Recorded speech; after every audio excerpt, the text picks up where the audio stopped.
Mondial Sport, leader de l'équipementier au Sénégal, revient avec des offres défiant toute concurrence. Donc déstockage, 3 blousons à 30 000 francs, 2 blousons 25 000, un blouson ou bien un sous-vêtement à 15 000 francs. Ensemble Lacoste, 15 000 francs. Concernant les maillots, maillot plus flocage plus masque, c'est à 10 000 francs CFA. Maillot plus flocage, c'est à 10 000 francs. Le masque est offert. Contactez le 77 059 99 84 avec Mondial Sport. Terminons l'année en beauté. Bonsoir à toutes et à tous, bonsoir à tous les suiveurs et à tous les inconditionnels de Grégoire Omnisport. Doomu Gaynde Njaay warul tiit warul ragal. Klopp réagir na après la colère de Mohamed Salah. Klopp moom ba mu génnee li mu wax dafa simple nee na heure bu génnee Salah merul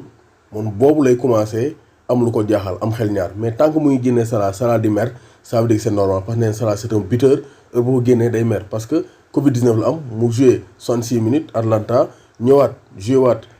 tey 64 minutes ma génne ko c'est normal que mu mer loolu la ko la bu wax mais c'est normal que Salah mer parce que temps yu mu joué temps yi donc il n'a pas eu beaucoup de temps de jeu nee na bu génnoon Salah merul boobu la ko affaire di jaaxal mais comme Salah mer na ça veut dire que tout marche bien Salah est en forme donc loolu la ko la bu wax après la pique colérique de Salah après son remplacement par Sadio Mané. Mondial Sport, leader de l'équipementier au Sénégal, revient avec des offres défiant toute concurrence. Donc déstockage, 3 blousons à 30 000 francs, 2 blousons 25 000, un blouson ou bien un sous-vêtement à 15 000 francs. Ensemble Lacoste, 15 000 francs. Concernant les maillots, maillot plus flocage plus masque, c'est à 10 000 francs CFA. Maillot plus flocage, c'est à 10 000 francs. Le masque est offert. Contactez le 77 059 99 84 avec Mondial Sport. Terminons l'année en beauté.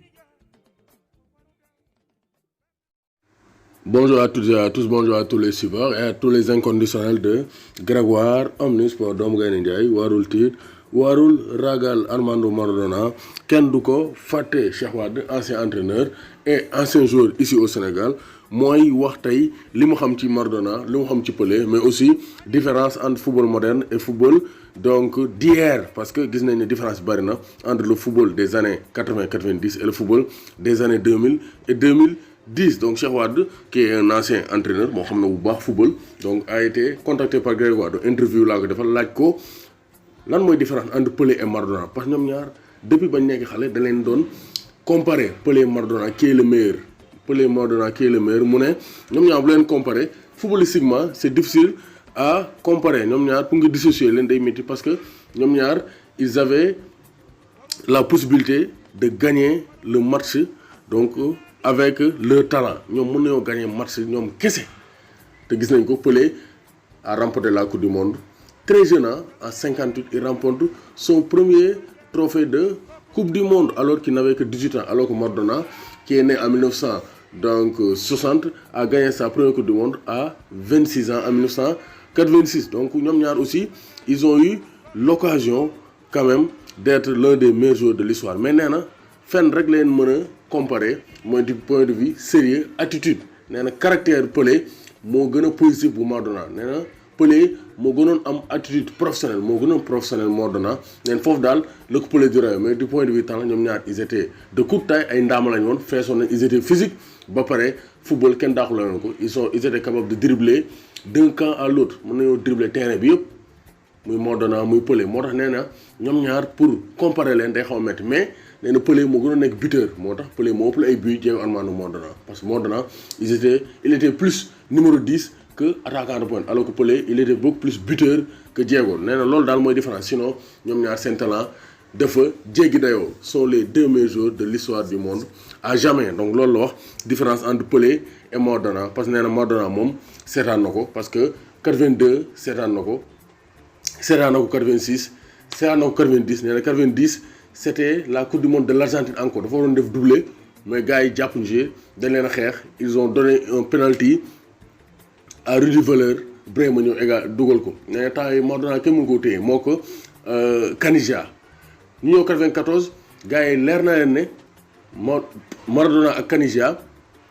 cette doublette Argentine en attaque bu ñu leen bàyyi dañuy jël coupe du monde bi ñu def leen test antidopage ñoom ñaar ñëpp ñu écarté leen dans la coupe du monde neen loolu rek moo ko metti coupe du monde 94 l'écart de Diego Maradona et de Caniggia qui était un très grand attaquant de la sélection argentine neen looloo ko mettoon ci carrière Maradona contrôle dopage boobu ñu ko defal parce que 94 bu ñu ko bàyyoon il pouvait encore remporter une deuxième coupe du monde pour l'Argentine après ñu laaj ko ma ne ko mais Cheikh Wade yow xam nga football entraîné nga fii Sénégal donc moom ñuy bëgg waa Thiès il est de Thiès entraîné aussi ASC Manko bu Kër Mbaye Fall football la testo fële ca Mbour ñoo ko football moderne ak football hier bi lan mooy différence mu ne football hier bi c'était le spectacle c'était les solistes dafa am numéro 10 ñoo xam ne il prenait la balle c'était le talent naturel mais nee na léegi football moderne bi c'est plutôt tactique donc plutôt tactique calcul yi dafa bari moo tax léegi y a moins de grands joueurs individuels bu njëkk da nga gis ay joueurs individuels yu bari ay Platini ay Johan Cruyff ay Maradona ay Pelé ay Zico ay Romario mais léegi y a moins de joueurs individuels léegi booy wax collectif ngay wax moo tax léegi on préfère les joueurs donc athlétiques musculation musclés recul de la construction au profit des milieux de terrain récupérateurs ou relayeurs donc généralisation de la rigueur tactique comme Bielsa donc moom pressing haut Klopp pressing contre pressing Guardiola daal moo fi jéem a tiki taka te à part Lionel Messi bi def ay génie tactique ay génie donc extraordinaire Messi moo xam ne bu téyee bal mën na ci def dara amul benn joueur Cristiano Ronaldo il est athlétique moo dul def ay donc yu yéeme ci football mais il est beaucoup plus buteur il est beaucoup plus direct neen football bi léegi donc il est beaucoup plus direct beaucoup plus tactique moo tax léegi même brésiliens yi ils jouent en Europe moo tax doo gis benn joueur brésilien bu am talent bu extraordinaire amatul argentin bu am talent bu extraordinaire amatul tout le jeu est tactique moo tax foofu bi léegi saveur bi dafa wàññeeku caf ga yi dafa wàññeeku parce que on voyait des Zidane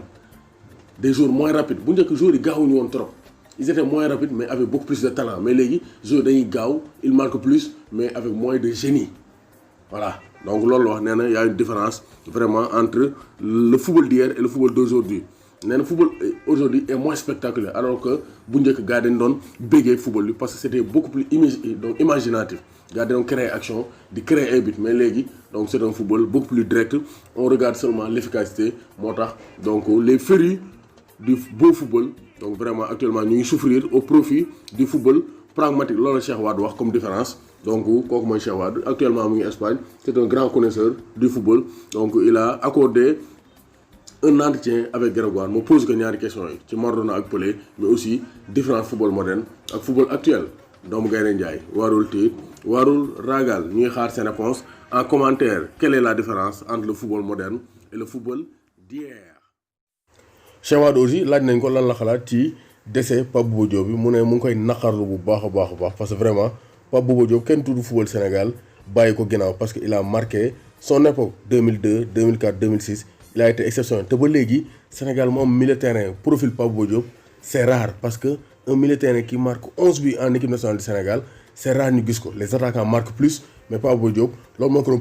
plus am il était physique il était athlétique ponkal la woon mais il était buteur te li koy wane Cheikh Wade nee na il a marqué face à la France il a marqué un doublé face à l'Uruguay il a marqué un but important face à la Guinée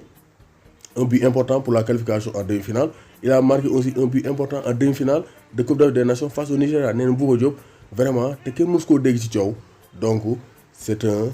monument du football sénégalais ñu waxee El Hadj Diouf ñoo gën a siiw mais Bouba Diop kenn mësu koo dégg ci coow te il a été important